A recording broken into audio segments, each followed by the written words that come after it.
Welcome to day 3, my loves. Let's go deep on liberating yourself as the liberatrix.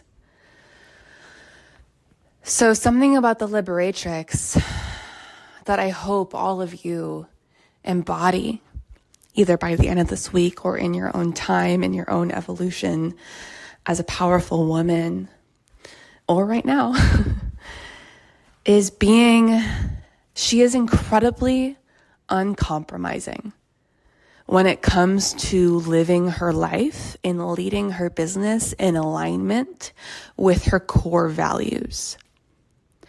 Getting really clear on what your values are and being dead ass serious with yourself about holding yourself to that standard in every possible situation and really not collapsing under the weight of other people who want you to act in a different way or submit to their agenda. I was an ex-people pleaser. I think every woman who has ever identified as a healer, every woman who has healing gifts, every woman who is an empath has struggled with people pleasing in the past, has struggled with really wanting everyone to like her, or at least just to not ruffle any feathers or to not upset anyone. But here's the thing. You cannot and will not please everyone as the liberatrix. In fact, there will be a lot of people who love you for sure, who fucking love you, who are so inspired by you, who are so lit up by you. And there will be people who are disappointed in the choices that you make because you are staying true to what is right for you and what is the best thing to do in this situation, right? So my core values are truth, authenticity, transparency, and love, and power. I feel like I have many core values. I'm like, I could list out a bunch of adjectives right now, but those are the main ones, right? And so when a friend texts me and she says, when I'm driving a friend, to an event, and I tell her that I will pick her up at 7:00, and she sends me a stressed message back that says, "Oh God, but you know what? Actually, you should actually pick me up at 6:50 because we should actually be a little bit early, and there's probably going to be traffic." I send her a loving text back that says, "I'll see you at 7." You see how she's uncompromising? She's loving, but she's powerful. The liberatrix is the embodiment of fierce love and feminine power. The liberatrix is not the liberatrix without one or the other. She is not the liberatrix if she is without power, and she is not the liberatrix if she is without love.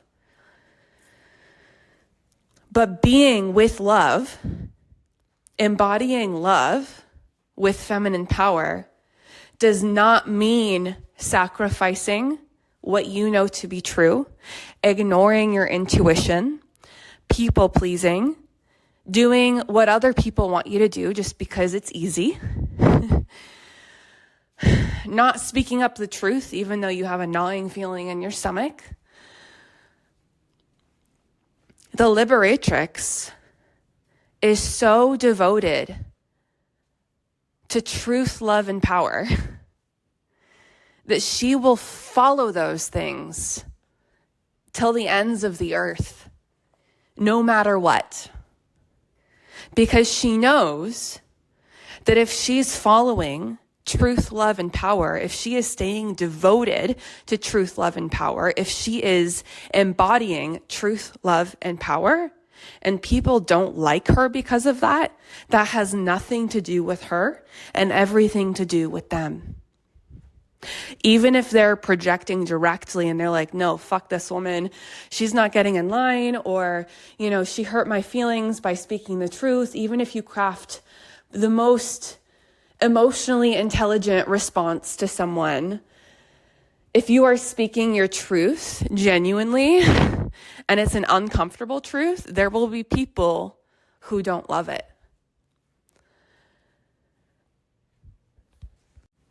And the Liberatrix knows, though, that how she loves people is by staying devoted to truth. You're not loving people when you are bending to their will and letting yourself deplete yourself or go against your own better judgment. You're not loving yourself when you're doing those things. The Liberatrix is okay with walking away because she's good. She desires connection. She desires support. She desires love. She desires partnership. She desires community. She desires friendships because life is not meant to be lived alone, especially as powerful women. But the thing about the Liberatrix is that she doesn't need any of those things if it means that she has to lose a part of herself just to have one of those things. The Liberatrix will always choose herself over sacrificing a part of her soul or her heart to make someone else happy. And that ruffles feathers. And that's okay. It is impossible to be a Liberatrix while making everyone happy. And the Liberatrix is okay with that truth. She does not lose sleep over it. When people are like, well, fuck her, because they have the right to not like you. If you are truly authentic and in your truth and holding yourself in your leadership with love and power, and it triggers someone else, that has nothing to do with the Liberatrix. She's not going to slide into their DMs and say, hey, let's work this out. I know you don't like me. Or, she doesn't micromanage other people's perceptions of her. Everyone is entitled to view her the way that they want to view her. That's fine. She would never take away that freedom from someone else. She gives everyone the freedom to either love her or hate her, and either way, she's good. You understand? She's unaffected. Does she still have the human twinge in the heart when, she doesn't get her older brother's approval? Does she still have the little twinge in the heart when she realizes that a friendship or a relationship wasn't what she thought it was and that she's been deeply misunderstood? Absolutely. But that's the human. And the human is allowed to feel.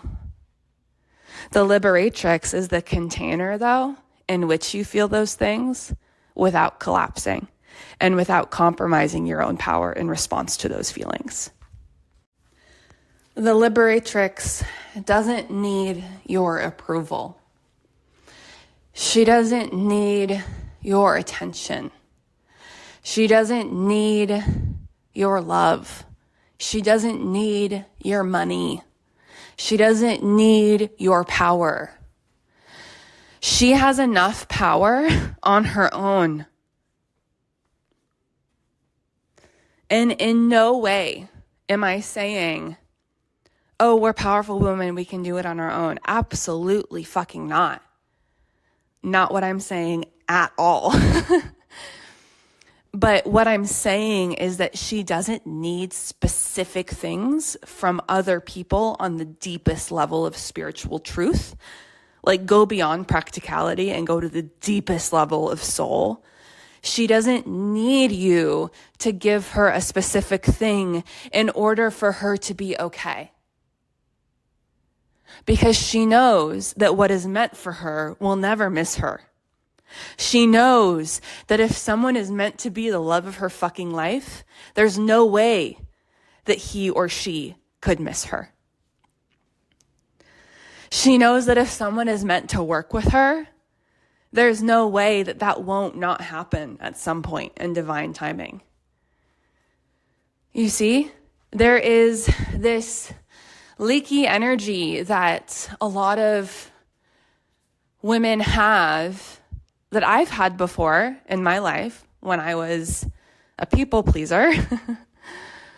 And also, you know what? Scratch that. We go in and out of people pleasing all the time. And I think at one point it was like unconscious. And now that we're conscious of it, we can be conscious of like, oh, I almost went into people pleasing right there. And I'm going to step back, right? But something that happens with the good girl in the people pleaser is that the way that because I see things energetically, I know truths energetically. Even if everything looks okay on the surface and all the right words are being said, if something is off energetically, the liberatrix, the deep feminine, she sees it. So the way that I see energy is like with my mind's eye, and I also feel it. So when I think of the good girl and the people pleaser, there's this repelling vibe because there is a door open in her energy field, and she is leaning forward and spilling out her life force with the energy of, if I give this to other people, then I will be accepted. And I have to do this. And I want to. No one wants that. No one wants that. You are so fucking magnetic when your energy is circulating in your own body. And you will not open the door and spill out your life force energy for anyone. No one. You will love people, but that looks different energetically. When the liberatrix loves, her heart, the way that I see it is like her heart 3x's in size. It grows and it grows, and her love pours out of her body from a place of abundance. Because she has so much of it. And because she loves you, she's really loving giving some of it to you. Or all of it. I tell my husband all the time, because he's reflected to me before, Megan, you're not just loving, like you are the embodiment of love. I'm human too, right? But this is my husband. He sees me in a specific way. And also I resonate with that. Because I love people so much, it's been really difficult for me in my past and in my journey to get to this point. I was not born this way. Because I love people so much, I give them the benefit of the doubt. I like to see the best in people. What that would look like though in the past is me ignoring my intuition about someone or something. Because I'm like, no, they're like me. They're love. Like they love me. Some people don't love you. Some people don't have good intentions. Some people don't deserve your life force energy. They're not entitled to it. You get to choose who gets access to your love and to your heart. By tuning into your body and saying, do I trust this person? And can I hold myself accountable? Can I hold my own power if I choose to trust this person and they disappoint me? Will I still be okay? And the answer should always be yes. But if she tunes in, because sometimes people disappoint you, and that's the game of life. Like that's what happens sometimes, and it's fine. But sometimes she tunes into her body and her body says, no, this person is not for you. And then the good girl takes over. Or the lover. Or the healer. A lot of fucking archetypes can take over and override your deep feminine knowing. But the deep feminine is not always a healer in the way that you would think. Sometimes the way that she heals is by setting a boundary. That's how she heals someone else sometimes. Sometimes she is holding someone in a coaching session and they're sobbing in her arms, releasing a deep trauma that happened to them years and years ago, and she holds them and she loves them. And that's how she heals too. Sometimes her healing is by fucking up and making a mistake and accidentally hurting someone's feelings in a way that was actually shitty. And she knew that she should have XYZ, right? The deep feminine isn't perfect. But you know what the deep feminine does? She takes accountability when she knows that she fucked up. And she makes it right. She always makes it right. She's not afraid to make it right. She's not a coward. Sometimes the way that she heals is by just being herself and by setting the example for all people. Hey, you get to be free. Hey, you don't have to be manipulated by everyone around you. But I really feel that the deepest key is this attitude of like, she's so good. Not good girl, but like she's good in her body. She doesn't need your power. She doesn't need you to like her. She doesn't need you to be pleased by her. That's none of her fucking business. What is her business though is to take care of herself and to follow truth and to not compromise her own values to make someone else like her. Or to even like make a situation feel better. The liberatrix, the deep feminine, is really okay in uncomfortable situations. She doesn't collapse in uncomfortable situations. She is able to hold uncomfortable moments in the face of truth. She's okay with that because at least there's truth. The liberatrix liberates with truth, and she liberates by being the embodiment of what it looks like when a woman never abandons herself, never betrays herself. Do you know how many fucking women across the world are healed? Whether they like it or not, whether it feels like a trigger or an inspiration across the world when we see a woman like that, who's so anchored in her own knowing. That's why she's magnetic, because she's in truth.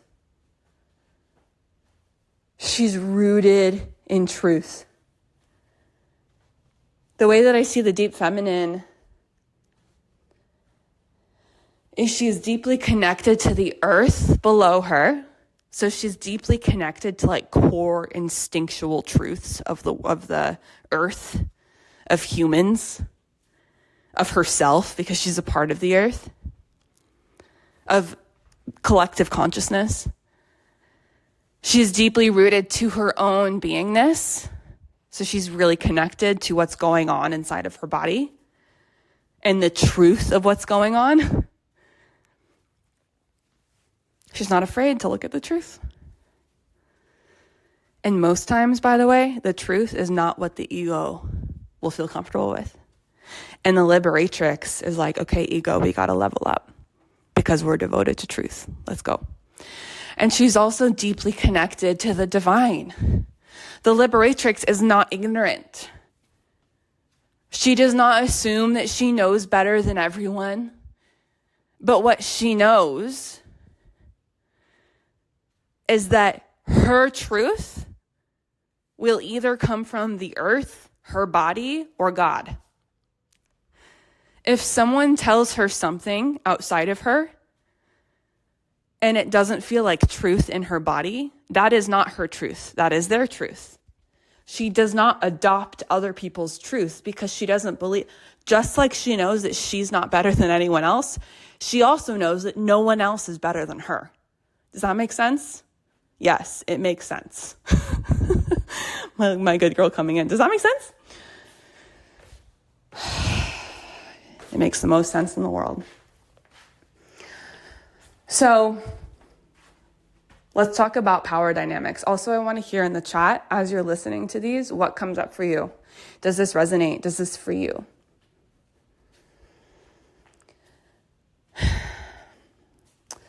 Something I want to touch on really quick that I touched on yesterday in the Zoom call is on power dynamics. So there are power dynamics in everything. The liberatrix does not have the desire to feel more powerful than other people. She has the desire to feel powerful, period, because that's her truth. The liberatrix also knows that no one is more powerful than her. Like, the level of confidence that I have in myself is shocking to some people. Because literally, you could put me on a panel with the most powerful people on earth, and I would still hold myself and be unaffected by anything that they say. My deep feminine surrounds my auric field when I am plugged into my deep feminine, and I'm not all the time because I'm human. Sometimes I need to tend to my inner child, right? But I always come back to her. That's the key. I always come back. Or my maiden or whatever, they all get to exist. But when I'm plugged into deep feminine, like someone just rang the doorbell. Her love, and I'm not going to answer it. When it comes to the deep feminine, her love creates this like auric invitation and boundary at the same time around her.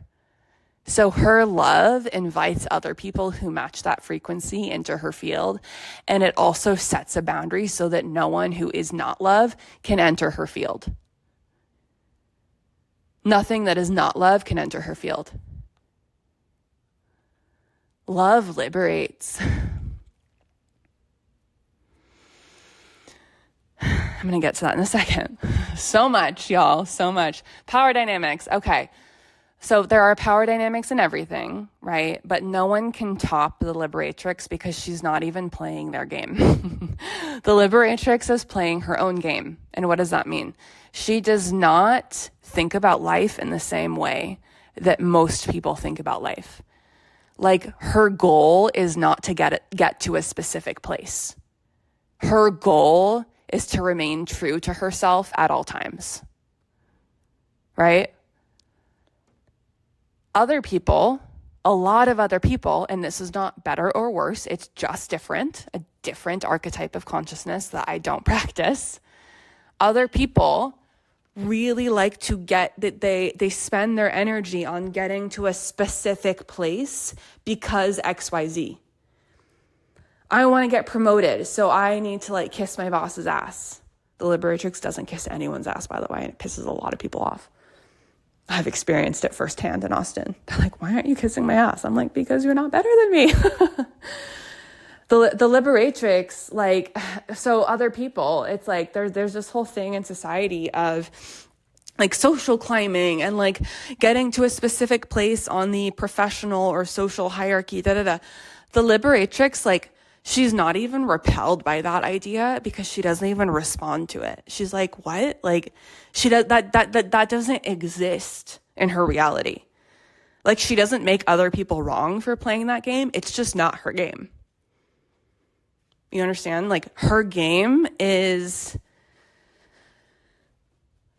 being the liberatrix. Her game is remaining true to herself at all times. And if something is not love, she doesn't fuck with it. If something doesn't feel like truth to her, she doesn't fuck with it. If something reeks of bullshit, but she can't explain why, she just feels it, she doesn't fuck with it. That's how deeply she trusts herself. And that's why she's a fucking leader. Part 4. The liberatrix is a fucking freak. I'm going to say this over and over again, but the liberatrix and the deep feminine leader find power in the taboo. Their power is in the exact traits of the feminine that society has shamed her for since the dawn of fucking time. She finds power and she leads with the things about the feminine, with the things about herself that from a very young age, other people looked at and said, no, that's wrong. You're bad. Don't do that. That's gross. That's weird. That's messy. With the exact things that got witches burned at the fucking stake.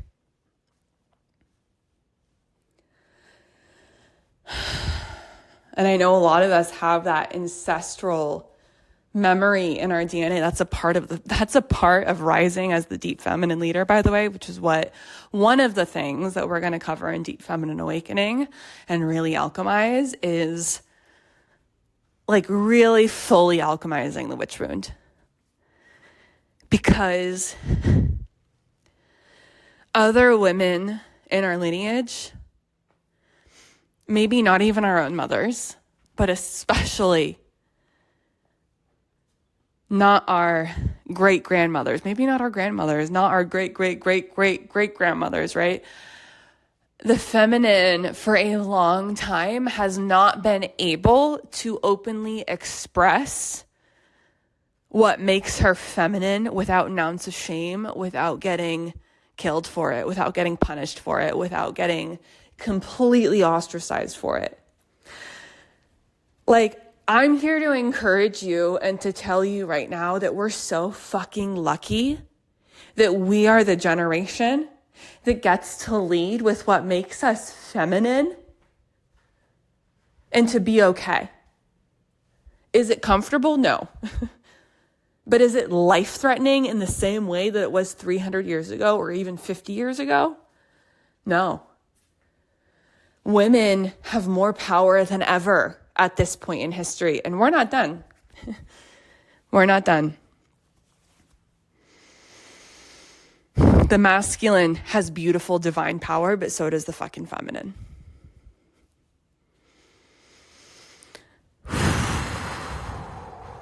And we're just at a point right now where we're able to express those things openly without getting killed for it or sent to jail. So the deep feminine leader and the liberatrix leads with the exact traits that she was shamed for, with the exact traits that the feminine has been shamed for. That's her sexuality, her emotionality, her cyclicality, her physicality, and her spirituality. Woo! Whoop! So much energy in what I just said. All of these traits of the feminine hold so much power, and everyone's afraid of them. Everyone's afraid of them. And a lot of people are like, I can't even deal. There's probably some people in this group right now that are like, why is she yelling right now? Like, fuck this. I can't hang. Although it's doubtful. Maybe a few. It's always a few, right? But I know most of you are probably like, yes. Yes. Woo! The deep feminine and the liberatrix, they liberate life force energy by proudly embodying what makes them feminine, because they know that what makes them feminine is what makes them powerful. They're not afraid of their sexual power. They don't judge it. They don't shame it. It just is. They're not afraid of their emotional power. They don't judge it. They don't shame it. It just is. They're not afraid of their spiritual power. It just is. They're not afraid of how cyclical they are. It just is. This is just the feminine magic. This is feminine magic. This is feminine power. It's society, it is our culture that has labeled these things as sick, wrong, fucked up. Raise your hand if you got put on birth control when you were 14 fucking years old because your periods were like a little bit heavier or longer than they should be, and you had no one around you to be like, oh, hey, it's actually normal for your period to be super heavy in the first like 5 years of getting your period. Raise your hand if you were ever shamed for being too sexual, for touching yourself when you were young and you didn't know that that was bad. Raise your hand if you were ever shamed for being fucking witchy and weird and spiritual. Raise your hand if you've ever been shamed for being cyclical, for not being quote unquote consistent with your energy. You know what I am? I'm consistent in my devotion. The people in my world, my husband, my friends, my clients, my family, I show up for them every fucking day. But they get a different version of me. All of them are powerful, but it depends on where I'm at in my cycle. When I'm ovulating, I'm really sexy. When I'm on my period, I'm very wise. When I'm PMSing, it's no bullshit. Right? Right after my period, I feel very flirty and light. So in that way, I'm consistent. But I'm super cyclical. My devotion and my commitment to show up for you and to show up for my purpose and to show up for myself is literally unbreaking because it's like a soul oath. Like, this is my purpose. Like, I would not be in this business. I would not have Her Alchemy if it wasn't my soul's purpose. Like, I live and breathe it. And some people judge that. And they're like, I don't know how healthy that is. You know when it's not healthy? Is when you make that a part of your self-worth. Oh, you know, where I'm at in my mission depends on how good I feel about myself. So there has to be some detachment from I live and breathe this versus I live and breathe this because it's just like, I'm not the kind of woman who would do anything else with her business or life or time if it wasn't my soul's purpose. I'm too fucking gifted for that. Hello. It's just my, and also it's not, and like, forget about gifts for a second. It's not my personality. Can't. If it's not love, sex, God, or magic, I'm literally not interested.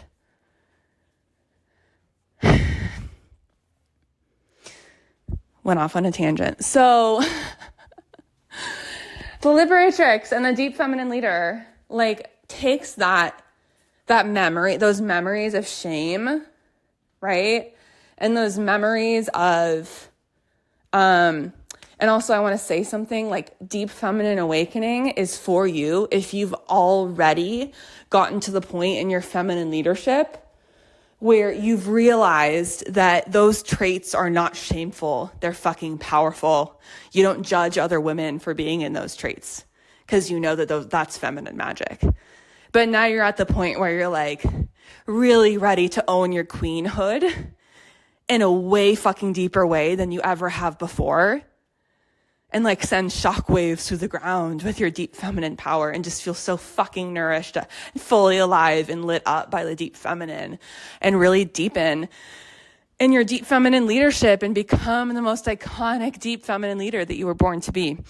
It's definitely not for the person who is like still feeling like judging or shaming of like those aspects of femininity, or like haven't yet alchemized, you know, like level 1 of like feminine alchemy. But I know most of you in here are like, be it like you're already feminine leaders. And at this point it's, or, you know, leaders, right? And at this point it's about becoming a deep feminine leader and a queen, really owning your queenhood. And also because you desire it. Okay. This is what I get for pacing around and ranting. From my passion and from my pussy and from my womb and not having notes in front of me. Anyway, she knows that those exact traits is where she is fucking powerful, and she like fully owns that, and that makes her a freak. Like, she is so unapologetic in the truth of the feminine. She's not afraid to say what other people can't say or don't want to say or won't admit to themselves. She's not afraid to liberate the truth in the moment, even if it makes other people blush. She's not afraid to be the walking embodiment of fierce feminine power and love, knowing that hundreds or thousands of people will judge her and project onto her, She's so fucking powerful that like she can hold those projections. She can hold those judgments. They don't go into her body. But like her auric field is powerful enough so that like when those get thrown at her, she doesn't completely collapse. And of course, there's a human, right? I mean, there's a certain level of fucking shaming that's been going on with feminine leaders that's like next fucking level. Woo! Like literally like, oh my God. But at the end of the day, if you are a deep feminine leader, you're going to come back to your deep feminine power. And also, this is really important to like speaking of that, there's something important to say here, which is like this is super important, and not everyone sees this. Even like super successful feminine leaders, I feel that there's like a specific level, and I'm actually not talking about anyone specific at all. I'm talking about like feminine leaders in general. When you are a deep feminine leader and you're going where others will not go, because by the way, the deep feminine leader goes where others will not go. That's what differentiates her from a feminine leader. Feminine leader leads with body, heart, and soul. Deep feminine leader leads with body, heart, and soul, but she's also a fucking freak and a witch. And she goes where others will not go because those places are where the alchemy is. She needs to get wisdom in the places that others are too afraid to go so that she can bring that wisdom back to the collective. So what I was going to say is there's a certain level of responsibility that comes with being a deep feminine leader, and how you hold yourself with integrity when you are being a deep feminine leader is by being super fucking unshakable in your truth, like being honest with yourself, and being super unshakable in your love. Never shut your heart off. If only ego runs the show, you're fucked. It has to be ego, heart, and soul. All three. All right.